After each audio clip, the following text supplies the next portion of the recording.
Hi guys! For today's video, let me educate you kung paano ba kumikita ang mga brokers at mga IB. Para at sa iintindihan nyo kung paano yung flow niya. Okay, Sally, ikaw.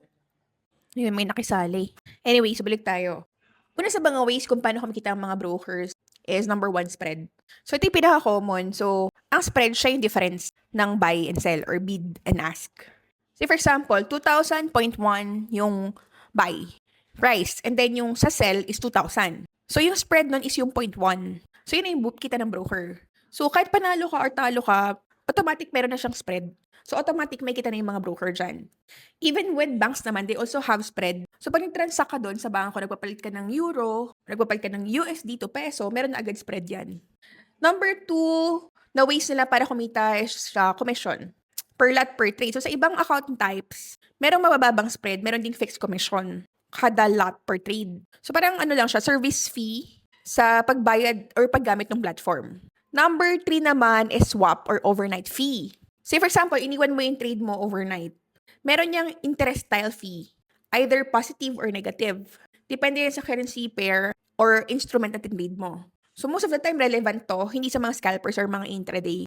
Madalas sa mga swing traders or mga position traders. Number 4, kumikita rin yung mga broker sa trading volume. So, mas maraming active traders, mas maraming healthy trades, mas mataas ang volume, dyan mas kumikita rin yung mga brokers. Hindi nila kailangan magsunog ng mga accounts. Siyempre, ang mas gusto nila yung matagal mag-trade ng mga clients.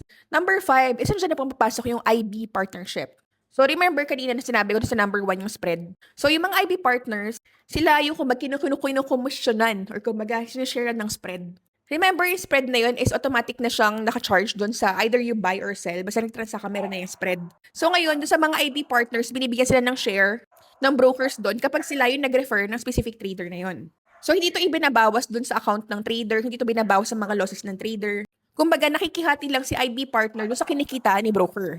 So, kumbaga, aligned yung interest nila. Siyempre, yung broker, gusto nila ng long-term traders, yung IB, gusto nila ng disiplinadong traders. Siyempre, yung mga trader, ang gusto naman nila is magkaroon sila ng consistent na system.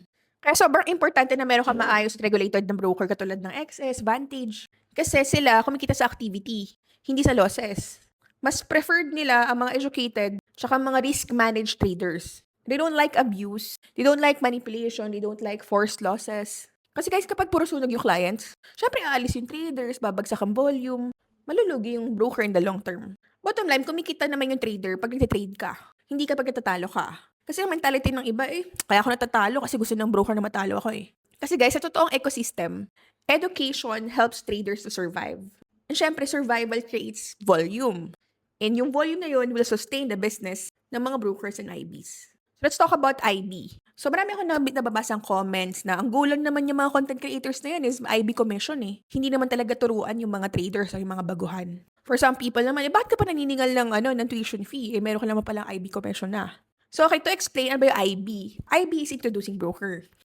I for introducing, B for broker. So with the word itself, nag-introduce ka ng trader dun sa broker. So, say for example, content creator ka, marami kang followers, and then nag-content ka, naglagay ka ng link mo dyan, and then nag-click sila ng link mo, kapag yung trader na yon and nag-trade siya doon sa account nila gamit yung link na ginamit nila sa'yo, meron kang commission doon. So, wala itong pinagkaiba sa mga referral-based system na business. Sample, nag-refer ka sa bangko, sa insurance, sa real estate agent ng client, makaka-receive ka ng referral commission. Okay, say for example, content creator ka sa TikTok, naglagay ka ng yellow basket mo sa TikTok, sinabi mo na umorder na sila dun sa yellow basket mo. And kapag nag-click sila dun sa yellow basket mo at nag-order sila, then you will have an opportunity, of course, to earn commission from there. So same concept lang siya, same concept ng business na for every referral you make, you will be able to get a commission. It is a concept of affiliate marketing. Hindi scam. Hindi kayo niloloko. Pero syempre, we cannot deny na meron talaga mga iba na ang goal nila ay makalik lang yung link nila para kumita sila doon. Without really the intention to really help you na mag-grow sa trading journey mo. And ako, I'm always being judged for being a content creator and earning through IB commission. And we cannot deny that. Syempre ako, I've been in the industry of IB for like 6 years already. Like before nga, wala pa masyado mga IBs. Not unlike right now na halos lahat mga IBs na. Kasi before, sobrang higpit bago ka makapasok, bago ka maging IB. Kailangan meron ka munang malaking community, ma-prove mo muna na meron kang mga number of followers. Pero ngayon, anyone can become an IB eh, di ba? So, I believe this is the right time to educate you guys. Now, there's nothing wrong with that. It's a normal affiliate business marketing system ng mga brokers. So, malaki ba yung kitaan dito? Depende. Hindi naman sa lahat pwedeng kumita sila malaki. Kasi depende yan sa community mo, kung paano mo sila alagaan, kung paano mo sila mapag-trade, kung paano mo sila matutulungan na mas mag-last sa ganitong trading journey nila. Kasi ako, honestly guys, meron akong mga ibang estudyante, like, kung 6 years na ako dito sa trading journey ko, halos kasabayan ko lang sila, may 5 taon na rin sila, 4 taon na rin sila. Halos kasabay ko na rin na nag-grow sa ganitong industriya. And they're still there. Nung nag-EA ako, nag-robot ako, nandyan sila. Nung pumasok ako sa networking, nandyan sila. Nung nagtayo ako ng school, nandyan din sila. And now, I'm really grateful for those people who supported me even from the time na I was starting. Up until today na I started my own school. So, ngayon sasagutin ko naman yung mga nambabasya akin. Kasi sabi kasi nila, hindi naman kumikita sa trade. Kumikita ka lang naman sa tuition fee ng mga clients mo or ng mga estudyante mo. Kasi bakit ka pa naniningil ng tuition fee? Kumikita ka naman na pala sa IB commission. Okay, una sa lahat, valid ang tanong. At hindi ko iniiwasan, i-explain ko lang step by step. Okay, iba yung binabayar sa tuition fee sa IB commission. Yung tuition fee kasi, bayad yan sa education, sa training time, sa systems, sa accountability, sa mga coaches, sa mga admin, sa mga staff, sa mga tao na bumubuo nung school para maging conducive yung learning, yung environment, yung mga consumables like yung food, coffee, yung mga books, mga training materials, mga presentation materials, yung mga skills sa mga coaches. So the tuition fee goes there.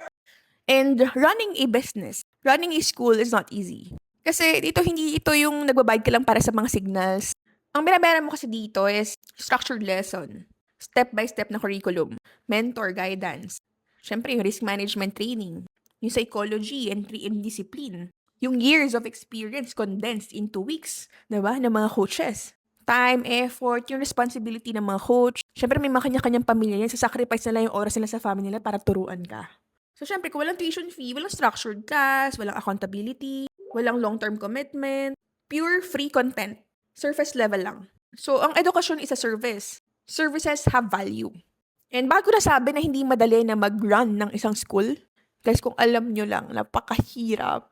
Like any business naman, lahat naman ng business, lahat ng negosyo, hindi naman madali yan. Lahat yan merong mga flaws, mga shortcomings, merong mga challenges, struggles. But running a school is not easy. Pakita ko sa inyo ang expenses natin.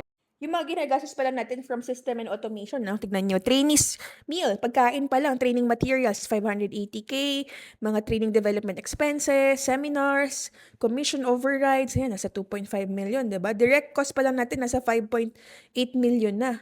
Itong ating, itong operating expenses natin, guys. Syempre, binabayaran natin yung mga tao, 13th month pay, yung mga advertisement and promotions natin, bonus, bank charges, communication, depreciation expense, di ba? Yan, ginastosan natin lahat yan. Light and water, syempre, legal and documentation fee, payroll, office supplies, di ba? Yung mga professional fee na binabayad natin sa mga coaches, di ba? And syempre, renta pa lang natin 1.2 million na, guys, di ba? Yung mga paayos, repair and maintenance. So, malaki, guys, ang gastos. Ito pa lang sa mga operating expense natin, nasa 9 million na, guys. Diba? 9 million na yan. Direct cost, 5.8 million, diba? Pinakita ko lang sa inyo yung ginagastos sa school. Doon sa educational training school natin. Iba pa dyan yung nilabas ko na puhunan para mabuo yung school na yon. Yung construction, yung renovation ng building, yung mga ginagamit doon ng mga interactive TV, smartboard TV. Iba pa yon sa puhunan, diba? So, imagine niyo yung mga expenses na yun na hindi naman kaya i-cover ng IB Commission. Kasi ang IB Commission, kapag wala na nag-trade sa'yo, sa iba na sila nag-trade, wala ka na rin kita dun. So, hindi siya consistent income talaga. So, it's not a sustainable source of income ng school na binuo ko. That is why, naniningil tayo ng tuition fee kasi kailangan natin ng pang-operate ng business, di ba? Para maturuan namin kayo, para mabigyan namin kayo ng maayos na educational services, di ba? So, it's hard for someone na wala naman sa business para intindihin tong bagay na to.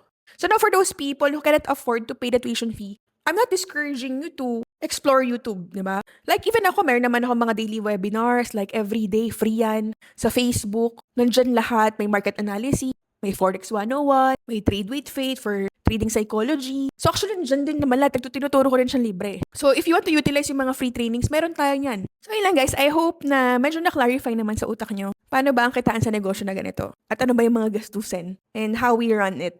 So one thing that I also wanted to address is those people who are saying na hindi naman daw ako kumikita sa trade, kumikita lang daw sa IB commission, sa mga tuition fee ng mga estudyante. So, alam niyo guys, the reason why I did my daily vlog is because, number one, syempre, gusto ko i-prove kay Kokay na I'm also trading. But I also wanted to show you guys the transparency. I show you my daily profit, I show you my daily analysis, I show you even my losses, I show you my journey, my frustration, my stress, my struggles. Kasi I just wanted to be very, very transparent because I wanted to show you guys that what you have been going through, I've been there as well. The hurt, the pain, the losses, the sleepless nights, even those days that I felt na I was all hopeless. Kasi I wanted to show you guys that I've been there as well. And that is my ultimate reason why I've been doing my daily analysis, to show you how transparent my life as a trader. Kasi kung anong pinagdaanan nyo ngayon, pinagdaanan ko rin yan. Pare-pares tayo ng pinagdaanan and wala tong shortcut.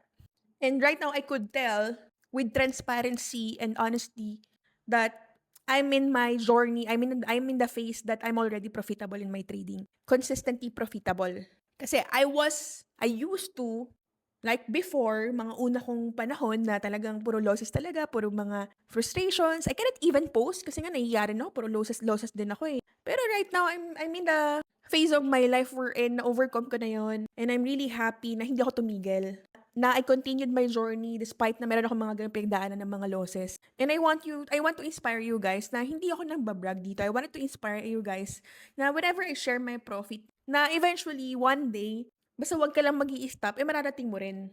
Like, siguro ito, pinaka-latest na mas-show ko sa inyo was my January profit ha. Kasi ito naman talaga isa sa pinakamalaking profit ko sa entire trading journey ko. Merong mga days na may mga losses, 'di ba? Meron tayong mga days na may mga losses diyan, mapapansin niyo may mga pula, 'di ba?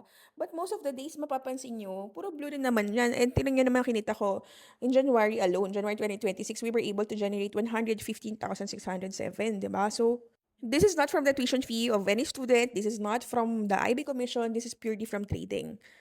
And if we will be checking, of course, the whole thing, like if titingnan natin yung buong trading journey ko for the past 3 years, papansin nyo, ito yung buong trading journey ko. Ayan. Sa buong 3 taon. And I was able to generate 193,000 from this account. Diba? $193,000 from this account. And so far, nasa 68.12%. This is above 50%, which I believe na okay na rin to. Kasi ang ultimate goal ko talaga is at least maka 70 to 75% para pasang awa naman tayo. But I'm really happy with this win rate, diba? Kasi hindi madali ma-achieve tong win rate na to for like 3 years ng trading mo, diba? So, dito pa lang sa journal ko na to, makikita nyo na yung transparency ko na nakakonect talaga dito yung mga real accounts ko. Ayan, MetaTrader 5, 4. Ayan. Makikita nyo rin dyan, how long do I hold my winning trades compared to my losses, diba? So here, mapapansin nyo na talagang kaya ko na mag-hold ng mga trades up to 16 hours. Kaya ko na mag-cut loss up to 8 hours, diba? So, I've been very transparent kung ano oras ba ako profitable, kailan ako nagkakaroon ng losses, ilang trades ako per day, 'di ba? So, nandyan lahat yan actually. So, I've been sharing the link of this para talaga nakikita rin ng mga gusto makakita, 'di ba? So, meron tayong mga tools na dito ginagamit para makita talaga yung complete analytics ng mga trades mo para syempre maging transparent ka rin with the people who wanted to see your trades and your performance. So, ako, I started being transparent nung time na syempre ginudge tayo, binash tayo, ganyan. That is why walang masama kahit nga kapag binabash tayo o kaya kini-criticize tayo, I'm really happy na merong mga tao na nakikriticize tayo kasi siguro kung hindi ako na-criticize, I wouldn't be as transparent as this. 'Di ba? So, I'm really grateful for those people na criticize tayo at ginudge tayo, hinusgahan yung pagkatao natin sa trading journey natin. Which, yun pa yung nag-push sa akin. Actually, I'm taking my CMT, I took my CTA, so yung mga licensures, mga citation na yan, talagang pinush natin yan. Kasi I really wanted to improve myself because yung mga ganitong criticism, it will improve you. So, with this analytics na pinakita ko sa inyo, this could already give you an idea that I don't earn through my business alone, through the school, the tuition fee. I don't earn through commission alone, but also I earn through trading. And it is possible that you can also have a regular source of income from trading as long as you will apply the the combination of technical and fundamental analysis, it's very important that you will also have a strategy that will work for you. And then you apply the risk management, discipline, psychology, control your emotions, aral every day, journal. As in, kung talagang saseryosohin mo siya, pwede mo talaga siyang maging regular source of income.